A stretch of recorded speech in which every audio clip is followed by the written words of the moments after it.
ਢਾਹ ਦੇ ਮੰਦਰ, ਢਾਹ ਦੇ ਮਸਜਿਦ, ਢਾਹ ਦੇ ਜੋ ਕੁਝ ਟਹਿੰਦਾ ਏ। ਇੱਕ ਬੰਦੇ ਦਾ ਦਿਲ ਨਾ ਢਾਵੀਂ, ਰੱਬ ਦਿਲਾਂ ਵਿੱਚ ਰਹਿੰਦਾ ਏ।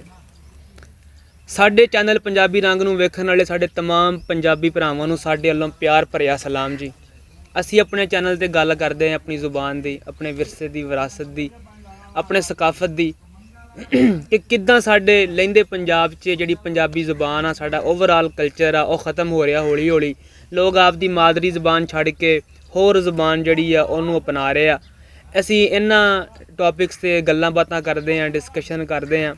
ਅੱਜ ਬਾਈ ਇੱਕ ਸ਼ਾਇਰੀ ਲੈ ਕੇ ਹਾਜ਼ਰ ਹੋਏ ਆ, ਉਹ ਤੁਹਾਡੇ ਸਾਹਮਣੇ ਪੇਸ਼ ਕਰਾਂਗੇ ਜੀ, ਅਤੇ ਤੁਹਾਡੀ ਖਿਦਮਤ 'ਚ ਅਰਜ਼ ਕਰਨਗੇ। ਕੰਨ ਖੋਲ੍ਹ ਕੇ, ਦਿਮਾਗ ਖੋਲ੍ਹ ਕੇ ਸੁਣਿਓ। ਬੜੀਆਂ ਨਸੀਹਤਾਂ ਭਰੀ ਉਹ ਸ਼ਾਇਰੀ ਆ ਅਤੇ ਸਿੱਧੀ ਦਿਲ 'ਚ ਘਰ ਕਰਨ ਵਾਲੀ ਸ਼ਾਇਰੀ ਹੈ। ਇਹ ਨਸੀਹਤਾਂ ਦਾ ਭਰਿਆ ਹੋਇਆ ਇੱਕ ਸਮੁੰਦਰ, ਜਿਹੜਾ ਇੱਕ ਬਾਪ ਆਪਣੇ ਬੇਟੇ ਦੇ ਅੱਗੇ ਗੋਸ਼ਗੁਜ਼ਾਰ ਕਰਦਾ ਵੇ। ਬਿਲਕੁਲ ਜੀ। ਅਤੇ ਉਹ ਕਹਿੰਦਾ ਵਾ ਬੱਚੇ ਆਪਣੇ ਨੂੰ, ਅਤੇ ਉਹ ਬੱਚਾ ਜਿਹੜਾ ਵਾ ਉਹ ਆਪਣੇ ਬਾਪ ਦੇ ਨਾਲ ਬੈਠਾ ਗੁਫ਼ਤੋ ਸ਼ਨੀਦ ਕਰ ਰਿਹਾ ਹੁੰਦਾ, ਅਤੇ ਬਾਪ ਉਹਦਾ ਕਹਿੰਦਾ ਵਾ ਕਿ ਬੇਟਾ ਹੁਣ ਜਿਹੜਾ ਨਾ ਮੈਂ ਬੁੱਢਾ ਹੋ ਚੱਲਾਂ, ਹਾਂਜੀ, ਅਤੇ ਮੇਰੀ ਉਮਰ ਹੋ ਗਈ ਜ਼ਿਆਦਾ, ਅਤੇ ਹੁਣ ਮਾਮਲਾ ਜਿਹੜੇ ਘਰ ਦੇ ਜਾਂ ਬਾਹਰ ਦੇ ਜਾਂ ਮਾਲ ਡੰਗਰ ਦੇ ਜਾਂ ਫਸਲ ਬੀਜੀ ਦੇ, ਇਹ ਤੂੰ ਸੰਭਾਲ ਲਾ, ਅਤੇ ਹੁਣ ਤੂੰ ਅੱਗੇ ਲੋਕਾਂ ਨਾਲ ਮਿਲਿਆ ਵਰਤਿਆ ਕਰ, ਅਤੇ ਮੇਰੇ ਕੋਲ ਹੁਣ ਨਾ ਮੇਰੀ ਸਿਹਤ ਇਜਾਜ਼ਤ ਨਹੀਂ ਦਿੰਦੀ ਵੀ ਮੈਂ ਇੰਨਾ ਕੰਮ ਕਾਜ ਕਰ ਸਕਾਂ। ਅਤੇ ਉਹ ਪੁੱਤਰ ਉਹਨੂੰ ਕਹਿੰਦਾ ਵੀ ਠੀਕ ਹੈ ਅੱਬਾ ਜੀ, ਮੇਰੇ ਵਿੱਚ ਤਾਕਤ ਵੀ ਆ, ਜੋਸ਼ ਵੀ ਆ, ਸਾਰਾ ਕੁਛ ਹੈ, ਕਰੰਟ ਵੀ ਮੇਰੇ ਵਿੱਚ ਮੌਜੂਦ ਆ ਪੂਰਾ, ਅਤੇ ਲੇਕਿਨ ਫਿਰ ਵੀ ਜਿਹੜਾ ਨਾ ਤੁਸੀਂ ਜ਼ਮਾਨੇ ਦੀਆਂ ਠੋਕਰਾਂ ਖਾਧੀਆਂ, ਅਤੇ ਮੈਂ ਜਿਹੜਾ ਨਾ ਹਜੇ ਤੀਕਰ ਓਨਾ ਸਿਆਣਾ ਨਹੀਂ ਹੋਇਆ, ਅਤੇ ਕੁਛ ਨਾ ਕੁਛ ਜਿਹੜਾ ਨਾ ਮੈਨੂੰ ਤੁਸੀਂ ਨਸੀਹਤ ਕਰੋ।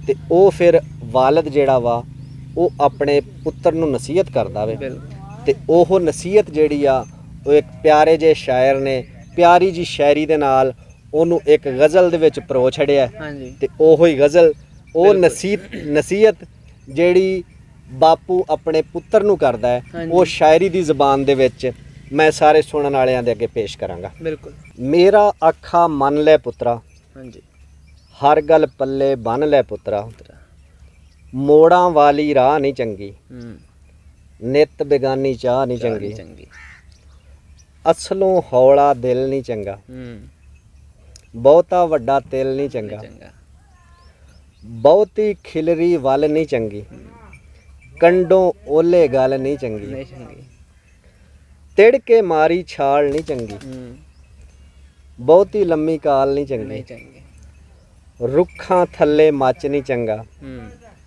ਢੇਰ ਫਸਾਦੀ ਸੱਚ ਨਹੀਂ ਚੰਗਾ, ਕੱਖਾਂ ਨੇੜੇ ਅੱਗ ਨਹੀਂ ਚੰਗੀ, ਸਿਰ ਤੋਂ ਭਾਰੀ ਪੱਗ ਨਹੀਂ ਚੰਗੀ, ਬੇਕਦਰੇ ਦੀ ਖੋਹ ਨਹੀਂ ਚੰਗੀ, ਬਦੋ ਬਦੀ ਦੀ ਮੋਹ ਨਹੀਂ ਚੰਗੀ, ਇਸ ਤੋਂ ਪਿੱਛੇ ਹੋਰ ਨੂੰ ਫੜੀਏ, ਪਹਿਲਾਂ ਘਰ ਦੇ ਚੋਰ ਨੂੰ ਫੜੀਏ, ਕਰਨੀ ਅੰਤ ਅਖੀਰ ਨਹੀਂ ਚੰਗੀ, ਕੁੱਤਿਆਂ ਅੱਗੇ ਖੀਰ ਨਹੀਂ ਚੰਗੀ, ਲੜ ਕੇ ਕੀਤੀ ਵੰਡ ਨਹੀਂ ਚੰਗੀ, ਲੂਣ ਦੇ ਨੇੜੇ ਖੰਡ ਨਹੀਂ ਚੰਗੀ, ਮੰਗਵੀਂ ਸੋਚ ਤੇ ਚੁੱਕ ਨਹੀਂ ਚੰਗੀ, ਸੁੱਟ ਕੇ ਚਟਣੀ ਥੁੱਕ ਨਹੀਂ ਚੰਗੀ, ਕੱਚੀ ਪਿੱਲੀ ਰੁੱਤ ਨਹੀਂ ਚੰਗੀ, ਸਭ ਨੂੰ ਦਿਸਦੀ ਗੁੱਤ ਨਹੀਂ ਚੰਗੀ, ਅੱਖਾਂ ਦੇ ਵਿੱਚ ਕਹਿਰ ਨਹੀਂ ਚੰਗਾ, ਜਿਬ ਵਿੱਚ ਭਰਿਆ ਜ਼ਹਿਰ ਨਹੀਂ ਚੰਗਾ, ਤੂੰ ਤੇ ਤਕਰਾਰ ਨਹੀਂ ਚੰਗੀ, ਹਟ ਕੇ ਬੈਠੀ ਨਾਰ ਨਹੀਂ ਚੰਗੀ, ਜੇਠ ਹਾੜ ਦੀ ਧੁੱਪ ਨਹੀਂ ਚੰਗੀ, ਮੌਤਾਂ ਵਰਗੀ ਚੁੱਪ ਨਹੀਂ ਚੰਗੀ, ਰਸਤੇ ਦੇ ਵਿੱਚ ਬੇਰ ਨਹੀਂ ਚੰਗੀ, ਸੁਲਾ ਵਿੱਚ ਕਰਨੀ ਦੇਰ ਨਹੀਂ ਚੰਗੀ, ਇਹ ਗੱਲਾਂ ਜੇ ਭੁੱਲ ਜਾਵੇਂਗਾ ਪੁੱਤਰਾ ਜਗ ਤੇ ਰੁੱਲ ਜਾਵੇਂਗਾ। ਵਾਹ ਜੀ ਵਾਹ, ਇਹ ਨਸੀਹਤ ਸੀ ਜਨਾਬ। ਕਿਆ ਖੂਬਸੂਰਤ, ਕਿਆ ਖੂਬਸੂਰਤ। ਤੇ ਇਸ ਨਸੀਹਤ ਦੇ ਰਾਹੀਂ ਮੇਰਾ ਨਹੀਂ ਖਿਆਲ ਕਿ ਉਸ ਬਾਪ ਨੇ ਕੋਈ ਐਸਾ ਜ਼ਿੰਦਗੀ ਦਾ ਪਹਿਲੂ ਛੱਡਿਆ ਵਾ, ਹਾਂਜੀ, ਜਿਹਦੇ ਬਾਰੇ ਆਪਣੇ ਬੱਚੇ ਨੂੰ ਸਮਝਾਇਆ ਨਹੀਂ। ਬਿਲਕੁਲ ਜੀ, ਬਿਲਕੁਲ। ਤੇ ਇਸ ਦੇ ਵਿੱਚ ਸੱਚ ਦੀ ਅਹਿਮੀਅਤ ਨੂੰ ਵੀ ਦੱਸ ਦਿੱਤਾ, ਹਾਂਜੀ, ਤੇ ਜਿਹੜਾ ਤੁਹਾਡਾ ਖਾਲਸਪਨ ਆ, ਬਨਾਵਟੀ ਜ਼ਿੰਦਗੀ ਤੋਂ ਬਚ ਕੇ ਕਿੱਦਾਂ ਤੁਸੀਂ ਰਹਿਣਾ, ਇਹ ਵੀ ਸਮਝਾ ਦਿੱਤਾ ਉਹਨਾਂ ਨੇ। ਚੰਗੇ ਮਾੜੇ ਬੰਦੇ ਦੇ ਬਾਰੇ ਵੀ ਦੱਸ ਦਿੱਤਾ, ਚੰਗੀ ਮਾੜੀ ਥਾਂ ਦੇ ਬਾਰੇ ਵੀ ਦੱਸਤਾ, ਚੰਗੀ ਤੇ ਮੰਦੀ ਔਰਤ ਦੇ ਬਾਰੇ ਵੀ ਦੱਸ ਦਿੱਤਾ, ਹਾਂਜੀ, ਲੋਕਾਂ ਨਾਲ ਮਿਲਣ ਵਰਤਨ ਦੇ ਬਾਰੇ ਵੀ ਦੱਸ ਦਿੱਤਾ। ਤੇ ਇਹਦੇ ਇਦਾਂ ਹੀ ਨਸੀਹਤਾਂ ਇਸ ਪੰਜਾਬੀ ਜ਼ੁਬਾਨ ਦੇ ਵਿੱਚ, ਮਾਂ ਬੋਲੀ ਦੇ ਵਿੱਚ, ਜਿੱਦਾਂ ਇੱਕ ਬਾਪੂ ਨੇ ਕੀਤੀਆਂ ਵਾ, ਹਾਂਜੀ ਇਸੇ ਵਜ੍ਹਾ ਤੋਂ ਮੈਂ ਕਹਿੰਦਾ ਕਿ ਤੁਸੀਂ ਕੋਈ ਵੀ ਪਹਿਲੂ ਜਿਹੜਾ ਜ਼ਿੰਦਗੀ ਦਾ ਨਾ, ਉਹ ਤੁਸੀਂ ਚੁੱਕ ਕੇ ਦੇਖ ਲਓ, ਉਹਨੂੰ ਤੁਸੀਂ ਪੰਜਾਬੀ ਦੇ ਵਿੱਚ ਲਿਖ ਕੇ ਤਾਂ ਦੇਖੋ। ਹਾਂਜੀ ਜੇ ਲੋਕ ਉਸ ਤੇ ਅਮਲ ਨਾ ਕਰਨ ਜਾਂ ਉਹਨੂੰ ਨਾ ਸਮਝਣ ਤੇ ਫਿਰ ਤਾਂ ਇਸ ਮਾਂ ਬੋਲੀ ਦਾ ਕਸੂਰ ਆ। ਤੇ ਜੇ ਤੁਸੀਂ ਇਹਦੇ ਵਿੱਚ ਕੁਝ ਲਿਖਣਾ ਹੀ ਨਹੀਂ ਤੇ ਉਹ ਕਿੱਦਾਂ ਪਹੁੰਚੇਗਾ ਸਾਡੇ ਬੱਚਿਆਂ ਕੋਲ? ਬਿਲਕੁਲ ਜੀ, ਮਾਸ਼ਾਅੱਲਾ, ਬੜਾ ਪਿਆਰਾ ਕਲਾਮ। ਤੇ ਮੈਂ ਕਹਿੰਦਾ ਇਹ ਨਸੀਹਤਾਂ ਦਾ ਸਮੁੰਦਰ ਤੁਸੀਂ ਆਖਿਆ ਤੇ ਬਿਲਕੁਲ ਸਮੁੰਦਰ ਹੀ ਆ, ਕੋਈ ਐਸਾ ਪਹਿਲੂ ਨਹੀਂ ਛੱਡਿਆ ਸ਼ਾਇਰ ਨੇ ਜਿੱਥੇ ਗੱਲ ਨਾ ਕੀਤੀ ਹੋਵੇ। ਤੇ ਮੇਰੇ ਖਿਆਲ 'ਚ ਜਦੋਂ ਸਾਡੇ ਵੜਕਿਆਂ ਦੀ ਇੱਕ ਮਹਿਫਲ ਹੋਵੇ, ਉੱਥੇ ਇੱਕ ਇਹੋ ਜਿਹਾ ਕਲਾਮ ਪੜ੍ਹਿਆ ਜਾਵੇ, ਬੱਚਿਆਂ ਦੇ ਅੱਗੇ ਇਹ ਗੱਲਾਂ ਕੀਤੀਆਂ ਜਾਣ, ਯਾਨੀ ਇੱਕ ਸ਼ਾਇਰੀ ਦੇ ਅੰਦਾਜ਼ ਨਾਲ ਕੀਤੀਆਂ ਜਾਣ, ਤੇ ਸ਼ਾਇਰੀ ਦਾ ਹੁਸਨ ਇਹ ਹੁੰਦਾ ਕਿ ਉਹ ਸਿੱਧੀ ਦਿਲ 'ਚ ਘਰ ਕਰ ਜਾਂਦੀ। ਬਿਲਕੁਲ ਇਸੇ ਤਰ੍ਹਾਂ। ਤੇ ਉਹ ਕਈ ਜੁਮਲੇ ਉਹ ਯਾਨੀ ਕਿ ਬੰਦੇ ਦੇ ਜ਼ਿਹਨ 'ਚ ਬੈਠ ਜਾਂਦੇ ਨੇ, ਜਿਵੇਂ ਉਹ ਤੁਹਾਡੀ ਉਹ ਇੱਕ ਜੁਮਲਾ ਕਿ ਕੁੱਤੇ ਅੱਗੇ ਖੀਰ ਨਹੀਂ ਚੰਗੀ। ਬਿਲਕੁਲ ਇਸੇ ਤਰ੍ਹਾਂ ਜੀ। ਤੇ ਸਿੱਟ ਕੇ ਚੱਟਣਾ, ਹਾਂ, ਸਿੱਟ ਕੇ ਚੱਟੀ ਥੁੱਕ ਨਹੀਂ ਚੰਗੀ। ਥੁੱਕ ਨਹੀਂ ਚੰਗੀ। ਦੇਖੋ ਨਾ ਜੀ ਕਿੱਡੀ ਇਹ ਵੱਡੀਆਂ ਗੱਲਾਂ ਵਾ, ਹਾਂਜੀ ਤੇ ਹਾਂਜੀ ਕਿੱਡੇ ਪਿਆਰੇ ਅੰਦਾਜ਼ ਨਾਲ ਕਈਆਂ ਗਈਆਂ, ਸਾਦਾ ਜਿਹਾ ਅੰਦਾਜ਼ ਨਾਲ। ਇਹਨਾਂ ਦੇ ਪਿੱਛੇ ਅਗਰ ਬੰਦਾ ਸਮਝੇ ਸਾਇੰਸ ਕੀ ਆ ਜਾਂ ਗੱਲ ਕੀ ਆ, ਫਲਸਫਾ ਕੀ ਆ ਇਹਦੇ ਪਿੱਛੇ, ਤੇ ਬੰਦੇ ਨੂੰ ਬਹੁਤ ਕੁਝ ਸਿੱਖਣ ਨੂੰ ਮਿਲਦਾ। ਬਿਲਕੁਲ ਇਸੇ ਤੇ ਸਾਡੇ ਵੜਕਿਆਂ ਨੇ ਸਾਨੂੰ ਇਹੋ ਜਿਹੀ ਕੋਈ ਗੱਲਾਂ ਨਹੀਂ ਦੱਸੀਆਂ, ਨਸੀਹਤਾਂ ਨਹੀਂ ਕੀਤੀਆਂ। ਪੁਰਾਣੇ ਵੇਲਿਆਂ 'ਚ ਭਲਾ ਹੁੰਦੀਆਂ ਹੋਣ, ਲੇਕਿਨ ਸਾਡੇ ਨਾਲ ਤੇ ਬਿਲਕੁਲ ਇਹੋ ਜਿਹੀ ਕੋਈ ਗੱਲ ਨਹੀਂ ਕੀਤੀ, ਇਹੋ ਜਿਹਾ ਕੋਈ ਕਲਾਮ ਨਹੀਂ ਪੜ੍ਹਿਆ, ਇਹੋ ਜਿਹਾ ਕੋਈ ਕਿੱਸਾ, ਇਹੋ ਜਿਹੀ ਕਹਾਣੀ। ਇਹ ਸਾਰੇ ਮੁਹਾਵਰਿਆਂ ਤੋਂ ਸਾਡੀ ਜਿਹੜੀ ਜਨਰੇਸ਼ਨ ਆ ਉਹ ਮਹਿਰੂਮ ਆ। ਬਿਲਕੁਲ ਇਸੇ ਤੇ ਇਹਦੇ ਵਿੱਚ ਮੈਂ ਆਪਦੇ ਜਿਹੜੇ ਵਡੇਰੇ ਆ ਉਹਨਾਂ ਦਾ ਬੜਾ ਹੀ ਮੰਨਦਾ ਕਿ ਉਹਨਾਂ ਨੇ ਸਾਡੇ ਨਾਲ ਜ਼ਿਆਦਤੀ ਕੀਤੀ ਹੈ, ਸਾਡੇ ਨਾਲ ਜ਼ੁਲਮ ਕੀਤਾ, ਕਿ ਸਾਨੂੰ ਸਾਡੀ ਜ਼ੁਬਾਨ ਦੇ ਵਿੱਚ ਜਿਹੜਾ ਕੰਮ ਹੋਇਆ ਉਹਦੇ ਨਾਲ ਸਾਨੂੰ ਮੁਤਾਰਫ ਨਹੀਂ ਕਰਾਉਣਾ ਚਾਹੀਦਾ ਸੀਗਾ।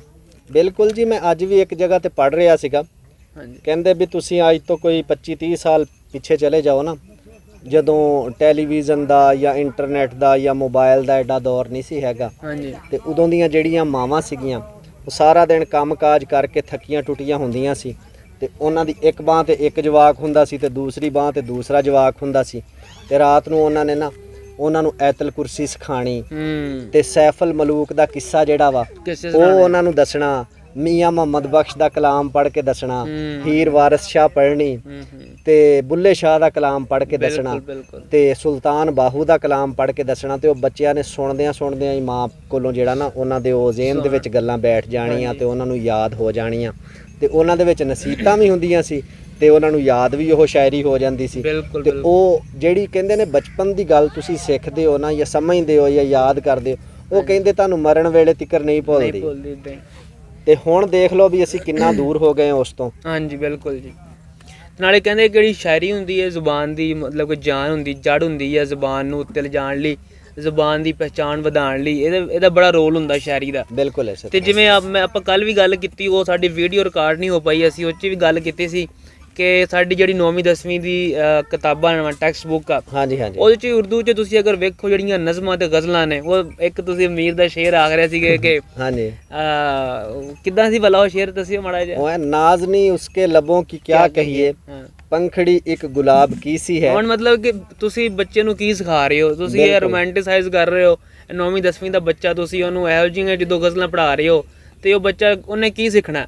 ਤੁਸੀਂ ਉਹਦੀ ਜਗ੍ਹਾ ਤੇ ਕੋਈ ਇਹੋ ਜਿਹਾ ਕਲਾਮ ਹੋਵੇ, ਕਿ ਬਾਬੇ ਬੁੱਲੇ ਸ਼ਾਹ ਦਾ ਕਲਾਮ ਹੋਵੇ, ਪੀਰ ਨਸੀਰੁੱਦੀਨ ਸ਼ਾਹ ਦਾ ਕਲਾਮ ਹੋਵੇ, ਬਿਲਕੁਲ ਇਸੇ ਤਰ੍ਹਾਂ, ਠੀਕ ਹੈ, ਵਾਰਿਸ ਸ਼ਾਹ ਦਾ ਕਲਾਮ ਹੋਵੇ, ਮਾਧੂ ਲਾਲ ਦਾ ਕੋਈ ਗੱਲਬਾਤ ਹੋਵੇ, ਇਹੋ ਜਿਹੇ ਵੱਡੇ ਲੋਕਾਂ ਦੀਆਂ ਤੁਸੀਂ ਸਾਨੂੰ ਉਹ ਕੋਈ ਸ਼ਾਇਰੀ ਸਾਡੇ ਸਾਹਮਣੇ ਲੈ ਕੇ ਨਹੀਂ ਆਉਂਦੀ। ਸਾਡੇ ਤੁਸੀਂ ਜਿਹੜੇ ਹੀਰੋ ਸੀਗੇ ਉਹਨਾਂ ਨੂੰ ਸਾਡੀਆਂ ਕਿਤਾਬਾਂ 'ਚੋਂ, ਸਾਡੇ ਨਿਸਾਬ 'ਚੋਂ ਖਤਮ ਕਰਤਾ। ਹੁਣ ਇਹ ਦੇਖੋ ਨਾ ਹਰੂਨ ਭਾਈ, ਕਿ ਅਮੀਰ ਵਾਲਾ ਜਿਹੜਾ ਸ਼ੇਰ ਤੁਸੀਂ ਯਾਦ ਕਰਵਾਇਆ ਵੇ, ਹਾਂਜੀ, ਇਹਦੇ ਵਿੱਚ ਹੁਣ ਜਿਹੜੇ ਬੱਚੇ ਨੇ ਸ਼ੇਰ ਪੜ੍ਹਨਾ, ਸਭ ਤੋਂ ਪਹਿਲਾਂ ਉਹਦਾ ਜ਼ਿਹਨ ਕਿਸੇ ਔਰਤ ਵਾਲੀ ਜਾਂ ਲੜਕੀ ਵਾਲੀ ਜਾਣਾ। ਉਹਨੇ ਗੁਲਾਬੀ ਬੋਲ ਲੱਭਣੇ ਆ। ਹਾਂਜੀ, ਉਹਨੇ ਗੁਲਾਬੀ ਬੋਲੀ ਲੱਭਣੇ ਆ ਪਹਿਲਾਂ। ਉਹਦੇ ਵਿੱਚ ਕੋਈ ਸਬਕ ਨਹੀਂ ਹੈਗਾ, ਕੋਈ ਨਸੀਹਤ ਨਹੀਂ ਹੈ, ਕੋਈ ਜ਼ਿੰਦਗੀ ਗੁਜ਼ਾਰਨ ਦਾ ਤਰੀਕਾ ਨਹੀਂ ਹੈਗਾ। ਬਿਲਕੁਲ ਠੀਕ ਹੈ, ਜਾਂ ਮਾਂ ਪਿਓ ਦੀ ਜਾਂ ਉਸਤਾਦ ਦੀ ਕਦਰ ਸਮਝਾਈ ਹੋਵੇ ਉੱਥੇ, ਜਾਂ ਕੋਈ ਜ਼ਿੰਦਗੀ ਦੇ ਬਾਰੇ ਚੰਗਾ ਸਬਕ ਦਿੱਤਾ ਹੋਵੇ ਵੀ ਇਸ ਰਾਹੀਂ ਤੁਸੀਂ ਨਹੀਂ ਜਾਣਾ, ਇਦਾਂ ਦੀ ਕੋਈ ਗੱਲ ਹੀ ਨਹੀਂ ਹੈਗੀ ਉਹਦੇ ਵਿੱਚ। ਅਸੀਂ ਇਹ ਨਹੀਂ ਕਹਿ ਰਹੇ ਕਿ ਸ਼ੇਰ ਮਾੜਾ ਜਾਂ ਸ਼ੇਰ ਦੀ ਖੂਬਸੂਰਤੀ ਨਹੀਂ ਹੈ, ਲੇਕਿਨ ਅਸੀਂ ਇਹ ਗੱਲ ਕਰ ਰਹੇ ਕਿ ਸ਼ੇਰ ਜਿਹੜੇ ਲੈਵਲ ਤੇ ਪੜਾਇਆ ਜਾ ਰਿਹਾ ਵਾ ਉਹ ਗਲਤ ਆ। ਬਿਲਕੁਲ ਇਸੇ ਤਰ੍ਹਾਂ, ਮਤਲਬ ਕਿ ਅਡਲਟ ਬੰਦਾ ਜਦੋਂ ਹੋ ਜਾਂਦਾ ਵਾ ਉਸ ਏਜ 'ਚ ਜਾ ਕੇ ਇਹੋ ਜਿਹੀ ਸ਼ਾਇਰੀ ਬਿਲਕੁਲ ਇੱਕ ਨੋਰਮਲ ਸ਼ੈ ਆ, ਲੇਕਿਨ ਛੋਟੇ ਬਾਲਾਂ ਨੂੰ ਇਹੋ ਜਿਹੀ ਸ਼ੈ ਪੜ੍ਹਾਉਣੀ ਤੇ ਮੇਰੇ ਖਿਆਲ 'ਚ ਬਿਲਕੁਲ ਇੱਕ ਬਗੈਰ ਜ਼ਰੂਰੀ ਚੀਜ਼ ਆ। ਉਹਨਾਂ ਤੇ ਜ਼ੁਲਮ ਕਰਨ ਵਾਲੀ ਗੱਲ ਹੈ। ਹਾਂਜੀ, ਐਸੇ ਤਰ੍ਹਾਂ ਆਪਾਂ ਗੱਲ ਕਰ ਰਹੇ ਸੀ 11ਵੀਂ 12ਵੀਂ ਦੀ ਟੈਕਸਟ ਬੁੱਕ 'ਚ ਇੱਕ ਪੂਰਾ ਚੈਪਟਰ, ਇੱਕ ਲੈਸਨ ਆ, ਇੱਕ ਯਾਨੀ ਕਿ ਬੁੱਕ ਹੀ ਸਮਝ ਲਓ ਤੁਸੀਂ, ਉਹ ਇੱਕ ਦੂਜਾ ਨਾਵਲ ਆ, ਉਹ 'ਚ ਕੋਈ ਗੱਲ ਨਹੀਂ, ਉਹ ਇੱਕ ਕੁੜੀ ਹੁੰਦੀ, ਇੱਕ ਮੁੰਡਾ ਹੁੰਦਾ, ਸਾਰੀ ਕਿਤਾਬ ਉਹ 'ਤੇ ਲਿਖੀ ਗਈ ਹੈ, ਠੀਕ ਹੈ ਜੀ। ਉਹ 'ਚ ਤੁਹਾਨੂੰ ਕੁਝ ਸਿੱਖਣ ਨੂੰ ਨਹੀਂ ਮਿਲਦਾ, ਨਾ ਉਹ 'ਚ ਤੁਹਾਨੂੰ ਕੋਈ ਮਤਲਬ ਸਿੱਖਣ ਨੂੰ ਮਿਲਦੀ ਕਿ ਤੁਸੀਂ ਮੁਆਸ਼ਰੇ 'ਚ ਕਿਵੇਂ ਜ਼ਿੰਦਗੀ ਗੁਜ਼ਾਰਨੀ ਆ, ਨਾ ਉਹ 'ਚ ਕੋਈ ਮੁਆਸ਼ੀ ਤੁਹਾਨੂੰ ਇਲਮ ਮਿਲਦਾ। ਯਾਨੀ ਕਿ ਬਿਲਕੁਲ ਕੋਈ ਫਜ਼ੂਲ ਤਰੀਨ ਉਹ ਨਾਵਲ ਆ ਤੇ ਉਹ ਬੱਚਿਆਂ ਨੂੰ ਪੜ੍ਹਾਇਆ ਜਾ ਰਿਹਾ। ਕੋਈ ਅੱਜ ਦਾ ਨਹੀਂ, ਪਤਾ ਨਹੀਂ ਤੁਹਾਡੇ ਤੁਸੀਂ ਵੀ ਸ਼ਾਇਦ ਪੜ੍ਹਿਆ ਹੋਵੇ ਉਹ, ਮੇਰੇ ਹੁਣ ਜ਼ੇਨ 'ਚ ਨਾਮ ਨਹੀਂ, ਅਗਰ ਕਿਸੇ ਦੇ ਮਿਸਟਰ ਚਿਪਸ। ਹਾਂਜੀ ਮਿਸਟਰ ਚਿਪਸ, ਹਾਂਜੀ ਬਿਲਕੁਲ ਪੜ੍ਹਿਆ। ਕੀ ਉਹ ਹੈ ਕੀ? ਕੁਛ ਵੀ ਨਹੀਂ ਹੈਗਾ ਉਹਦੇ ਵਿੱਚ, ਫਜ਼ੂਲ ਬਕਵਾਸ ਆ। ਮੈਂ ਨਾਲ ਬਲਕਿ ਇੱਕ ਹੋਰ ਸਬਕ ਦਾ ਜ਼ਿਕਰ ਕਰਾਂਗਾ। ਉਹ ਮੈਂ 12ਵੀਂ ਕਲਾਸ ਦੇ ਵਿੱਚ ਉਹ ਪੜ੍ਹਿਆ ਸੀਗਾ, ਸਨੈਪਚੈਟ ਆਫ ਏ ਡੌਗ, ਕਿ ਇੱਕ ਕੁੱਤੇ ਦਾ ਤਸਵੀਰੀ ਖਾਕਾ ਉਹਨਾਂ ਨੇ ਪੇਸ਼ ਕੀਤਾ। ਉਹ ਕੁੱਤੇ ਦੀ ਕਹਾਣੀ ਲਿਖਦੇ ਨੇ ਸਾਰੀ, ਤੇ ਐਂਡ ਤੇ ਉਹ ਕੁੱਤਾ ਮਰ ਜਾਂਦਾ ਵਾ। ਤੇ ਉਹਦੇ ਵਿੱਚੋਂ ਦੇਖੋ ਕੀ ਹੁਣ ਅਸੀਂ ਸਿੱਖਿਆ। ਨਹੀਂ ਜੀ, ਅਗਰ ਇੰਗਲਿਸ਼ 'ਚ ਹੀ ਤੁਸੀਂ ਸਾਨੂੰ ਕੁਝ ਪੜ੍ਹਾਉਣਾ ਵਾ, ਸਾਡੇ ਆਪ ਦੇ ਜਿਹੜੇ ਲੋਕ ਆ ਉਹਨਾਂ ਦਾ ਕੰਟੈਂਟ ਉਹਨੂੰ ਟਰਾਂਸਲੇਟ ਕਰਕੇ ਸਾਨੂੰ ਪੜ੍ਹਾ ਦਿਓ ਤੁਸੀਂ। ਹਾਂਜੀ, ਜੇ ਇੰਗਲਿਸ਼ 'ਚ ਪੜ੍ਹਾਉਣਾ ਸਾਨੂੰ ਬਿਲਕੁਲ ਸਾਨੂੰ, ਲੇਕਿਨ ਇਹੋ ਜਿਹੀਆਂ ਖੱਚਾਂ ਨਾ ਪੜ੍ਹਾਓ ਸਾਨੂੰ, ਇਹੋ ਜਿਹੀਆਂ ਚੀਜ਼ਾਂ ਨਾ ਪੜ੍ਹਾਓ ਜਿਨ੍ਹਾਂ ਦੀ ਕੋਈ ਲੋੜ ਨਹੀਂ ਗੀ, ਜਿਨ੍ਹਾਂ ਦੀ ਮੁਆਸ਼ਰੇ 'ਚ ਕੋਈ ਲੋੜ ਨਹੀਂ ਹੈ। ਬਿਲਕੁਲ ਇਸੇ ਤਰ੍ਹਾਂ ਜੀ। ਹੁਣ 14ਵੀਂ ਦੇ ਵਿੱਚ ਜਦੋਂ ਮੈਂ ਗਿਆ, ਉਦੋਂ ਮੈਂ ਸਬਕ ਪੜ੍ਹਿਆ ਇੱਕ ਹੈਲਨ ਕੈਲਰ ਉਹਦੀ writer C, 3 days to see, ਦੇਖਣੇ ਕੇ ਲਈ 3 ਦਿਨ। ਉਹ ਨਬੀਨਾ ਸੀ ਤੇ ਅੰਧੀ ਸੀ, ਤੇ ਉਹਨੇ ਇਹ ਲਿਖਿਆ ਸੀਗਾ। ਅੱਛਾ ਸਬਕ ਵੀ ਹੈ, ਦੇਖੋ ਉਹ ਅੱਜ ਵੀ ਮੈਨੂੰ ਅਗਰ ਕਿਤੇ ਮਿਲ ਜਾਵੇ ਤੇ ਮੇਰਾ ਦਿਲ ਕਰੇਗਾ ਕਿ ਮੈਂ ਇਹਨੂੰ ਇੱਕ ਦਫਾ ਫਿਰ ਪੜ੍ਹ ਲਵਾਂ। ਉਹਦੇ ਵਿੱਚ ਉਹ ਲਿਖਦੀ ਆ ਕਿ ਅੱਲਾਹ ਤਾਲਾ ਅਗਰ ਮੈਨੂੰ ਖੁਦਾ ਦੇ ਦੇਵੇ ਅੱਖਾਂ ਦੁਬਾਰਾ, ਤੇ 3 ਦਿਨ ਵਾਸਤੇ ਮੈਨੂੰ ਸਿਰਫ ਉਹ ਅੱਖਾਂ ਦੇ ਦੇਵੇ, ਤੇ ਉਹਨਾਂ 3 ਦਿਨਾਂ ਦੇ ਵਿੱਚ ਮੈਂ ਕੀ ਦੇਖਾਂਗੀ। ਤੇ ਉਹ ਇੱਕ ਬਹੁਤ ਹੀ ਅੱਛਾ ਸਬਕ ਆ। ਤੇ ਉਹਦੇ ਵਿੱਚ ਬੜੀ ਦਰਦ ਭਰੀ ਇੱਕ ਕਹਾਣੀ ਵੀ ਹੈਗੀ ਆ ਕਿ ਇਹ ਅੱਖਾਂ ਕਿੰਨੀਆਂ ਨੇਮਤਾਂ ਵਾਲੀ ਚੀਜ਼ ਹੈ, ਕਿ ਅਸੀਂ ਇਹਨਾਂ ਨਾਲ ਕੀ ਕੁਛ ਸਾਰਾ ਦਿਨ ਦੇਖਦੇ ਹਾਂ। ਅੱਲਾਹ ਤਾਲਾ ਦੀਆਂ ਨੇਮਤਾਂ ਨੂੰ ਦੇਖਦੇ ਹਾਂ, ਮੌਸਮ ਨੂੰ ਦੇਖਦੇ ਹਾਂ, ਸਬਜ਼ੇ ਨੂੰ ਦੇਖਦੇ ਹਾਂ, ਫੁੱਲਾਂ ਨੂੰ ਤੇ ਬਾਗਾਤ ਨੂੰ ਦੇਖਦੇ ਹਾਂ, ਤੇ ਮੁਖਤਲਿਫ ਚਿਹਰੇ, ਮੁਖਤਲਿਫ ਅੱਲਾ ਦੀ ਬਣਾਈ ਮਖਲੂਕ, ਉਹਨਾਂ ਨੂੰ ਦੇਖਦੇ ਹਾਂ। ਤੇ ਇਸੇ ਦੁੱਖ ਦਾ ਇਜ਼ਹਾਰ ਉਹ ਹੈਲਨ ਕੈਲਰ ਉਸ ਆਪਣੇ ਜਿਹੜਾ ਸਬਕ ਦੇ ਵਿੱਚ ਕਰਦੀ ਹੈ। ਤੇ ਇਹ ਨਹੀਂ ਅਸੀਂ ਕਹਿੰਦੇ ਵੀ ਅੰਗਰੇਜ਼ੀ ਸਿੱਖਣਾ ਕੋਈ ਜੁਰਮ ਆ, ਸਿੱਖੋ ਤੁਸੀਂ ਜ਼ਰੂਰ ਆ। ਜਿਹੜੀਆਂ ਅੱਛੀਆਂ ਚੀਜ਼ਾਂ ਵਾ ਉਹਨਾਂ ਨੂੰ ਬੇਸ਼ੱਕ ਤੁਸੀਂ ਆਪਦੀ ਜ਼ਿੰਦਗੀ ਦੇ ਵਿੱਚ ਸ਼ਾਮਲ ਕਰੋ। ਅੱਛੀ ਕੋਈ ਆਦਤ ਉਹਨਾਂ ਨੇ ਦੱਸੀ ਹੈ, ਅੱਛਾ ਕੋਈ ਕੰਮ ਦੱਸਿਆ ਵੇ, ਅੱਛੀ ਕੋਈ ਨਸੀਹਤ ਕੀਤੀ ਆ, ਉਹਨੂੰ ਜ਼ਰੂਰ ਤੁਸੀਂ ਆਪਦੀ ਜ਼ਿੰਦਗੀ ਦੇ ਨਾਲ ਜੋੜੋ। ਲੇਕਿਨ ਇਹ ਨਹੀਂ ਹੈ ਕਿ ਉਹ ਚੀਜ਼ਾਂ ਪੰਜਾਬੀ ਦੇ ਵਿੱਚ ਆ ਨਹੀਂ ਸਕਦੀਆਂ, ਜਾਂ ਕਮ ਅਜ਼ ਕਮ ਜਿਹੜੀਆਂ ਫਜ਼ੂਲ ਉੱਥੇ ਚੀਜ਼ਾਂ ਵਾ ਉਹਨਾਂ ਨੂੰ ਤਾਂ ਆਪਣੇ ਆਪ ਤੋਂ ਦੂਰ ਕਰਨਾ ਚਾਹੀਦਾ, ਜਿਨ੍ਹਾਂ ਦਾ ਤੁਹਾਡੀ ਜ਼ਿੰਦਗੀ ਦੇ ਵਿੱਚ ਕੋਈ ਫਾਇਦਾ ਹੀ ਨਹੀਂ ਹੈਗਾ। ਬਸ ਉਹ ਐਵੇਂ ਇੱਕ ਕਹਾਣੀ ਉਹਨਾਂ ਨੇ ਸਿੱਟ ਛੜੀ ਤੇ ਤੁਸੀਂ ਉਹਦੇ ਮਗਰ ਤੇ ਰੱਟੇ ਲਾਈ ਜਾਂਦੇ ਆ ਮੁੰਡੇ, ਤੇ ਉਹ ਪੇਪਰ ਦਿੱਤੀ ਜਾਂਦੇ। ਜਿਵੇਂ ਤੁਸੀਂ ਗੱਲ ਕਰ ਰਹੇ ਸੀ ਕਿ ਚਲੋ ਪੰਜਾਬੀ ਜ਼ੁਬਾਨ ਦੀ ਤੁਸੀਂ ਵੈਸੇ ਕੋਈ ਜਗ੍ਹਾ ਨਹੀਂ ਛੱਡੀ, ਇਹਨੂੰ ਐਜ਼ ਅ ਸਬਜੈਕਟ ਵੀ ਖਤਮ ਕਰਤਾ 11ਵੀਂ 12ਵੀਂ ਵਿੱਚ, ਤੇ ਗੁੰਜਾਇਸ਼ ਹੀ ਕੋਈ ਨਹੀਂ ਨਾ ਕਿ ਬੰਦਾ ਪੰਜਾਬੀ ਜ਼ੁਬਾਨ ਪੜ੍ਹ ਸਕੇ। 9ਵੀਂ 10ਵੀਂ 'ਚ ਤੇ ਕੀ ਹੋਣੀ ਸੀ, ਉਹ 11ਵੀਂ 12ਵੀਂ 'ਚ ਵੀ ਖਾਰਜ ਕਰਤੀ।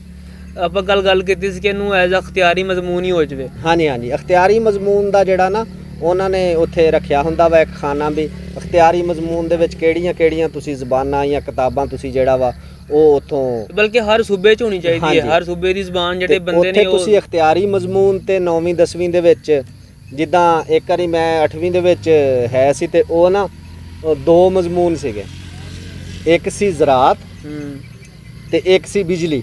ਅੱਛਾ ਵੀ ਇਹ 2 ਮਜ਼ਮੂਨ ਆ, ਇਹਨਾਂ ਦੇ ਵਿੱਚੋਂ ਤੁਸੀਂ ਜਿਹੜਾ ਮਰਜ਼ੀ ਰੱਖ ਲਓ, ਇੱਕ ਚੂਜ਼ ਕਰ ਲਓ, ਠੀਕ ਆ। ਉਹ ਜ਼ਾਹਰ ਆ ਅਸੀਂ ਪਿੰਡਾਂ ਥਾਵਾਂ ਦੇ ਰਹਿਣ ਵਾਲੇ, ਸਾਨੂੰ ਜ਼ਰਾਤ ਨਾਲ ਦਿਲਚਸਪੀ ਸੀ। ਸਾਡੇ ਇੱਕ ਅਕਰਮ ਸਾਹਿਬ ਸੀਗੇ ਸਾਡੇ ਉਸਤਾਦ, ਪੀਟੀ ਸਾਹਿਬ, ਉਹਨਾਂ ਨੇ ਸਾਨੂੰ ਕਿਹਾ ਵੀ ਬਿਜਲੀ ਦਾ ਮੈਂ ਤੁਹਾਨੂੰ ਸਮਝਾਉਣਾ, ਤੇ ਉਹਨਾਂ ਨੇ ਬਿਜਲੀ ਸਾਨੂੰ ਰਖਾ ਦਿੱਤੀ। ਪਰ ਲੋ ਪਾਸ ਤਾਂ ਹੋ ਹੀ ਜਾਂਦੇ ਨੇ, ਅਖਤਿਆਰੀ ਮਜ਼ਮੂਨ ਐਡੇ ਮੁਸ਼ਕਲ ਨਹੀਂ ਹੁੰਦੇ। ਉਸ ਅਖਤਿਆਰੀ ਮਜ਼ਮੂਨ ਜ਼ਰਾਤ ਤੇ ਬਿਜਲੀ ਦੀ ਜਗ੍ਹਾ ਤੇ ਪੰਜਾਬੀ ਵੀ ਹੋ ਸਕਦੀ, ਬਿਲਕੁਲ ਉਹ 10ਵੀਂ 'ਚ ਵੀ ਹੋ ਸਕਦੀ ਆ, ਉਹ 12ਵੀਂ 'ਚ ਵੀ ਹੋ ਸਕਦੀ। ਹੁਣ ਤਾਂ ਅੱਲਾ ਮਾਫ ਕਰੇ ਇੱਥੋਂ ਤੀਕਰ ਗੱਲ ਪਹੁੰਚੀ ਪਈ ਆ ਵੀ ਐਮਏ ਪੰਜਾਬੀ ਅਗਰ ਕੋਈ ਬੰਦਾ ਕਰ ਰਿਹਾ ਨਾ, ਤੇ ਉਹਨੂੰ ਕੋਈ ਪੁੱਛ ਲਵੇ ਵੀ ਤੂੰ ਕਿਹੜੀ ਸ਼ੈ 'ਚ ਐਮਏ ਕਰਨ ਡਿਆ, ਤੇ ਉਹ ਦੱਸਣ ਲੱਗਾ ਵਿਚਾਰਾ ਸ਼ਰਮਸਾਰ ਜਿਹਾ ਹੋ ਰਿਹਾ ਹੁੰਦਾ। ਹਾਲਾਂਕਿ ਇਹ ਸਾਡੀ ਮਾਂ ਬੋਲੀ ਆ, ਇਹਦੇ ਵਿੱਚ ਕੋਈ ਐਸੀ ਸ਼ਰਮ ਵਾਲੀ ਗੱਲ ਨਹੀਂ। ਜਦੋਂ ਅਸੀਂ ਇਹਦੇ ਤੋਂ ਸ਼ਰਮ ਕਰਨ ਲੱਗ ਜਾਾਂਗੇ ਤੇ ਇਹ ਹੌਲੀ ਹੌਲੀ ਮਰ ਜਾਏਗੀ। ਇਹ ਹੌਲੀ ਹੌਲੀ ਮਰ ਜਾਏਗੀ ਜ਼ਬਾਨ, ਮਰ ਜਾਏਗੀ ਤੇ ਮਰਨ ਵੀ ਡਈ ਆ। ਅਸੀਂ ਪਹਿਲੇ ਵੀਡੀਓ 'ਚ ਵੀ ਗੱਲ ਕੀਤੀ ਹੈ ਕਿ ਪੰਜਾਬੀ ਜ਼ੁਬਾਨ ਦੀ ਜਿਹੜੀ ਬੋਲਣ ਵਾਲਿਆਂ ਦੀ ਰੇਸ਼ੋ ਆ ਉਹ ਘਟ ਚੁੱਕੀ ਆ, ਯਾਨੀ ਕਿ ਜਿੱਥੇ ਪਹਿਲੇ 30% ਸੀ ਉੱਥੇ ਹੁਣ ਅੱਧ ਹੋ ਗਈ ਆ, 15% ਲੋਕ ਰਹਿ ਗਏ ਨੇ, ਉਹ ਵੀ ਹੌਲੀ ਹੌਲੀ ਛੱਡਣ ਦੇ ਨੇ। ਉਹ ਵੀ ਜ਼ੁਬਾਨ ਜਿਹੜੀ ਖਾਲਸ ਨਹੀਂ ਰਹੀ। ਅਸੀਂ ਕੱਲ੍ਹ ਵਾਲੀ ਵੀਡੀਓ 'ਚ ਵੀ ਗੱਲ ਕੀਤੀ ਹੈ ਕਿ ਅਸੀਂ ਬਹੁਤ ਸਾਰੇ ਐਸੇ ਲਫ਼ਜ਼ ਬੋਲਦੇ ਹਾਂ ਜਿਹੜੇ ਗੈਰ ਜ਼ਰੂਰੀ ਆ, ਪੰਜਾਬੀ ਵਿੱਚ ਉਹਨਾਂ ਦੀ ਜਗ੍ਹਾ ਨਹੀਂ ਹੈਗੀ, ਯਾਨੀ ਪੰਜਾਬੀ ਦੇ ਆਪ ਦੇ ਲਫ਼ਜ਼ ਵੀ ਹੈਗੇ ਉਹਨਾਂ ਦੀ ਜਗ੍ਹਾ 'ਤੇ, ਲੇਕਿਨ ਅਸੀਂ ਉਹ ਛੱਡ ਕੇ ਤੇ ਦੂਜੀ ਜ਼ੁਬਾਨ ਦੇ ਲਫ਼ਜ਼ ਜਿਹੜੇ ਆ ਉਧਾਰ ਲੈ ਕੇ ਅਸੀਂ ਉਹ ਬੋਲਦੇ ਹਾਂ, ਤੇ ਉਹ ਹੌਲੀ ਹੌਲੀ ਸਾਡੀ ਜ਼ੁਬਾਨ ਦੇ ਵਿੱਚ ਪੱਕੇ ਹੋ ਰਹੇ ਆ।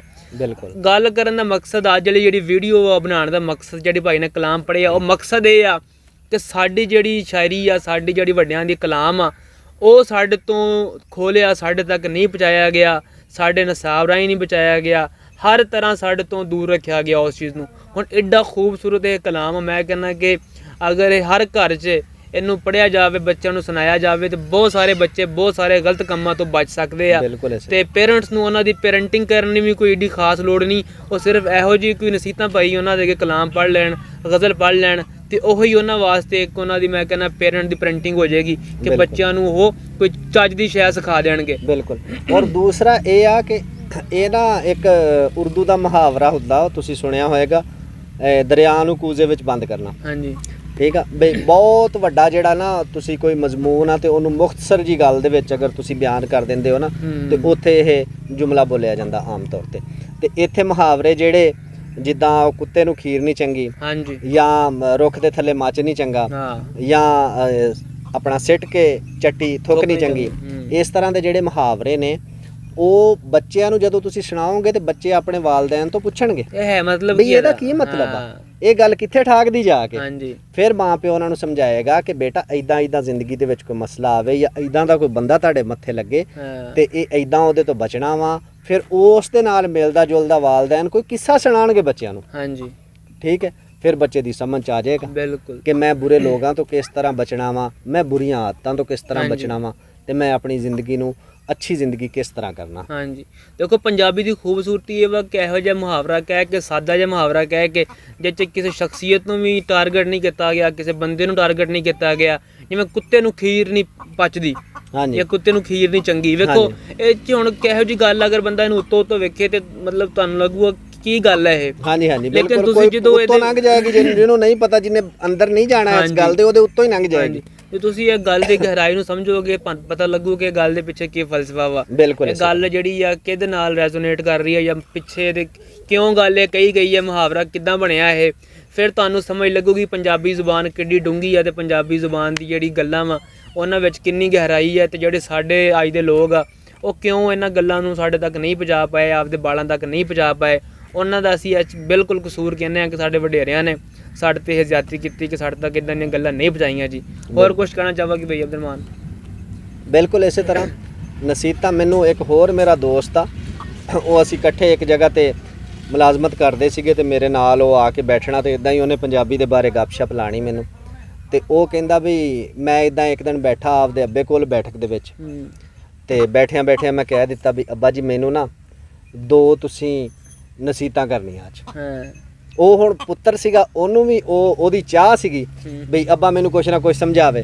ਤੇ ਅੱਬਾ ਜਿਹੜਾ ਉਹ ਵੀ ਜ਼ਾਈਫੀ ਵੱਲ ਜਾ ਰਿਹਾ ਸੀਗਾ, ਉਹਦੀ ਨਜ਼ਰ ਬਹੁਤ ਕਮਜ਼ੋਰ ਹੋ ਗਈ ਸੀ, ਇੱਕ ਅੱਖ ਤੋਂ ਉਹਨੂੰ ਦਿਸਣਾ ਬੰਦ ਹੋ ਗਿਆ ਸੀ, ਤੇ ਉਹ ਉਦੋਂ ਉਹਨਾਂ ਦਾ ਚੱਲਦਾ ਪਿਆ ਸੀ, ਇਹ ਗੱਲਬਾਤ ਚੱਲਦੀ ਪਈ ਸੀ ਵੀ ਮੇਰੀ ਇਹ ਅੱਖ ਬਣਵਾ ਹੈ। ਤੇ ਉਹ ਹੁੱਕਾ ਪੀਂਦੇ ਸੀ, ਸ਼ਾਮੀ ਹੋਰ ਲੋਕ ਆ ਜਾਂਦੇ, ਤੇ 2 ਨਸੀਹਤਾਂ ਕਹਿੰਦਾ ਅੱਬਾ ਜੀ ਕਰਨੀਆਂ। ਇੱਕ ਤਾਂ ਤੂੰ ਜਿਹੜਾ ਨਾ ਮੈਨੂੰ ਇਹ ਦੱਸਣਾ ਵਾ ਵੀ ਮੇਰੀ ਜਿਹੜੀ ਨਾ ਇੱਜ਼ਤ ਬੰਦਿਆਂ ਦੇ ਵਿੱਚ ਬਣੀ ਰਵੇ। ਅੱਛਾ। ਇੱਕ ਦੂਸਰਾ ਤੂੰ ਮੈਨੂੰ ਇਹ ਦੱਸਣਾ ਵਾ ਵੀ ਮੇਰੀ ਸਿਹਤ ਸਹੀ ਰਵੇ। ਇਹ 2 ਨਸੀਹਤਾਂ ਤੂੰ ਮੈਨੂੰ ਕਰਨੀ। ਹੁਣ ਉਹ ਨਾ ਬੰਦੇ ਉੱਥੇ 10-12 ਬੈਠੇ ਸੀਗੇ, ਹੋਰ ਵੀ ਹੁੱਕਾ ਪੀਣੇ ਵਾਲੇ, ਤੇ ਉਹਨੇ ਜਦੋਂ ਆਪਦੇ ਅੱਬੇ ਨੂੰ ਇਹ ਗੱਲ ਕੀਤੀ ਨਾ, ਤੇ ਉਹਨੇ ਆਖਿਆ ਬਈ ਆ ਇਸ਼ਾ ਪੜ੍ਹ ਕੇ ਆਏ ਆ ਹੁਣ ਦੋਸਤ, ਤੇ ਇਹ 11-12 ਵੱਜ ਜਾਣਗੇ, ਅੱਬਾ ਬੋਲੀ ਜਾਏਗਾ ਤੇ ਕੋਈ ਪੁਰਾਣੇ ਕਿੱਸੇ ਛੇੜੀ ਜਾਏਗਾ ਤੇ ਮੈਨੂੰ ਸਮਝਾਈ ਜਾਏਗਾ, ਤੇ 11-12 ਵੱਜ ਜਾਣੇ। ਤੇ ਉਹਨੇ ਆਖਿਆ ਵੀ ਪੁੱਤਰ ਤੂੰ ਸਵਾਲ ਆਪਦੇ ਦੁਹਰਾ। ਕਹਿੰਦਾ ਅੱਬਾ 2 ਨਸੀਹਤਾਂ ਕਰਨੀਆਂ, ਇੱਕ ਮੇਰੀ ਇੱਜ਼ਤ ਬਣੀ ਰਵੇ ਲੋਕਾਂ ਦੇ ਵਿੱਚ, ਇੱਕ ਮੇਰੀ ਸਿਹਤ ਮੇਰੀ ਠੀਕ ਰਵੇ। ਉਹਨੇ ਕਿਹਾ ਪੁੱਤ ਤਾਂ ਗੱਲ ਹੀ ਕੋਈ ਨਹੀਂ। ਉਹਨੇ ਉਹਨੂੰ ਇੱਕ ਮੁਖਤਸਰ ਜੀ ਮਿਸਾਲ ਇਦਾਂ ਸੁਣਾਈ, ਤੇ ਉਹਨੇ ਆਪਣਾ ਉੱਥੇ ਹੀ ਜਿਹੜਾ ਨਾ ਉਹ ਬਾਬ ਜਿਹੜਾ ਉਹ ਠੱਪ ਦਿੱਤਾ। ਕਹਿੰਦਾ ਪੁੱਤਰ ਸੱਦੇ ਬਿਨਾ ਜਾਣਾ ਨਹੀਂ, ਨਹੀਂ ਤਾਂ ਜਾ ਕੇ ਵੇਖ ਲੈ, ਤੇ ਖਾਦੀ ਉੱਤੋਂ ਖਾਣਾ ਨਹੀਂ ਤਾਂ ਖਾ ਕੇ ਵੇਖ ਲੈ। ਇਹ 2 ਗੱਲਾਂ ਤੇ ਅਮਲ ਕਹਿੰਦਾ ਕਰ ਲਾ ਤੂੰ, ਤੇਰੀ ਸਿਹਤ ਵੀ ਠੀਕ ਰਹੇਗੀ ਤੇ ਤੇਰੀ ਬੰਦਿਆਂ ਵਿੱਚ ਇੱਜ਼ਤ ਵੀ ਬਣੀ ਰਹੇਗੀ। ਬਿਲਕੁਲ। ਤੇ ਇਹ ਦੇਖ ਲਓ ਕਿ ਉਹ ਜਿਹੜਾ ਇਹ ਸੋਚਦਾ ਪਿਆ ਸੀਗਾ ਵੀ ਪਤਾ ਨਹੀਂ ਘੰਟਾ 2 ਅੱਬਾ ਮੈਨੂੰ ਸਮਝਾਏਗਾ ਬਾ ਕੇ, ਤੇ ਉਹਨੇ 2 ਜੁਮਲਿਆਂ ਦੇ ਵਿੱਚ ਅੱਬੇ ਨੇ ਜਿਹਨੇ ਸਾਰੀ ਇਸ ਜ਼ਮਾਨੇ ਦੀ ਮਾਰ ਖਾਧੀ ਸੀ, ਤੇ ਉਹ ਬੰਦਿਆਂ ਦੇ ਵਿੱਚ ਬਹਿੰਦਾ ਉੱਠਦਾ ਰਿਹਾ ਸੀ, ਉਹਦੀ ਜ਼ਿੰਦਗੀ ਦਾ ਨਿਚੋੜ ਸੀਗਾ। ਉਹਨੇ ਇਸ ਪੰਜਾਬ ਦੀ ਧਰਤੀ ਤੇ ਆਪਦੀ ਜ਼ਿੰਦਗੀ ਦਾ ਇੱਕ ਹਿੱਸਾ ਗੁਜ਼ਾਰਿਆ ਸੀ, ਉਹ 2 ਲਫ਼ਜ਼ਾਂ ਦੇ ਵਿੱਚ ਉਹਨੇ ਆਪਣੇ ਪੁੱਤਰ ਨੂੰ ਸਮਝਾ ਕੇ ਤੇ ਗੱਲ ਨਿਬੇੜ ਦਿੱਤੀ। ਬਿਲਕੁਲ।